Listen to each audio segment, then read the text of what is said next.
And there are two people in your life, you must be very careful how you deal with them. It doesn't matter how gifted and anointed and blessed you might be. You have to be careful of two people in your life.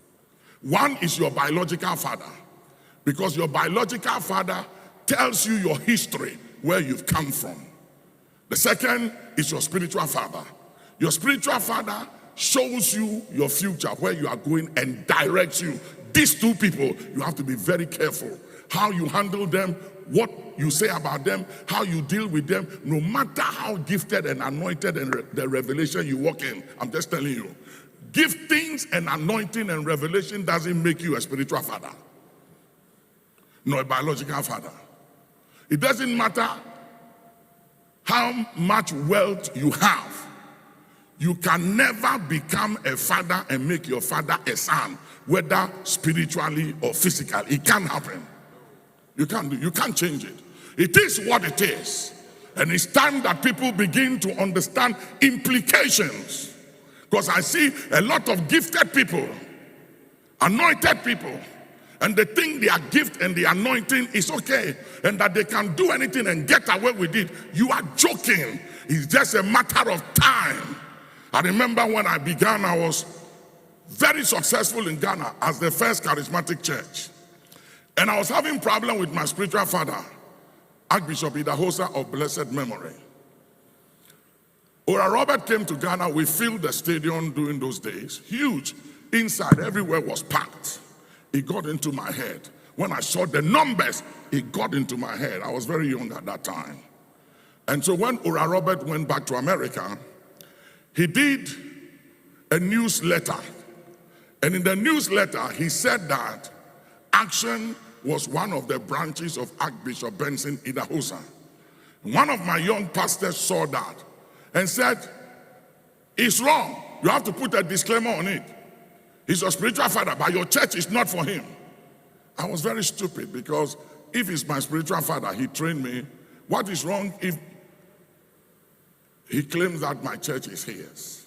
Anyway, so I wrote to Ora Robert to change that thing he put in his newsletter, that Action is not part of Archbishop Idahosa's church. So Ora Robert sent the letter to Idahosa, and Idahosa sent Bishop Coker, the principal of my Bible school, and two other lecturers that taught me in Bible school in the early 70s, to come and talk to me. So they came and said, listen, Papa wants you to come to Benin to meet him on this matter. And I said to them, go and tell him I'm not coming. And Bishop Coker said, what did you say? You are not coming? And he said, Nicholas, do you know the implications of what you just said? And I said, I don't care. I was the only charismatic church. Everybody came to my church. We were huge. I had the numbers. And so, for whatever reason, I dishonored the old man. So they went back to tell him that Nicholas said he wasn't coming. And he sent me a letter and said, Nicholas, now that you think you have arrived and you don't need me anymore, I'm officially releasing you to cover yourself and your family henceforth. And I have no dealings to do with you whatsoever. Before them, anytime I had a dream when I was young and I was battling and confronting things, every time I would see the old man appear and he would join me in the battle, and I always had the upper hand. From that day, when I received that letter, I never saw him in my dreams anymore. And I remember I took the letter and I bent the letter and I said, I don't care who you are, you have no power over me. We are all anointed by God. So foolish. Because I was very powerful at that time. This time, I'm still anointed, but I attach a lot of wisdom now than then. That time it was raw faith and zeal, no wisdom. Immediately after that,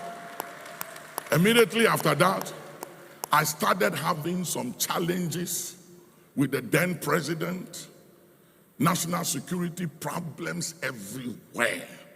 It went on for 2 years. I have to relocate my family. And people said, leave the country. I said, no. I'm not leaving this country. God put me here. I will be here. And there were all kinds of things up to assassination attack, Bishop Nyankun will remember. And the night before the assassination, the word of the Lord came and told us exactly what was going to happen and the time and everything. And it happened just as we were told. But God gave me an escape. He gave me an escape. And it went on for 2 years. I talked to my auntie Melly Grant and so many people, Justice Annan, and so many others to intervene with the President Rawlings, to try and hear my side because nobody will hear me. I was heavily misrepresented, character assassinated, high level. And one day, I went to London and somebody told me that Archbishop Idahosa was coming to London. He was speaking in Kensington Temple. So I cornered him. And when he stepped out of the car coming in, I fell on the ground and I said, mercy, mercy, mercy. Somebody scream, mercy. And you know what he said? He said, Satan, this fight is between me and my stand. Stand down, stay out of it.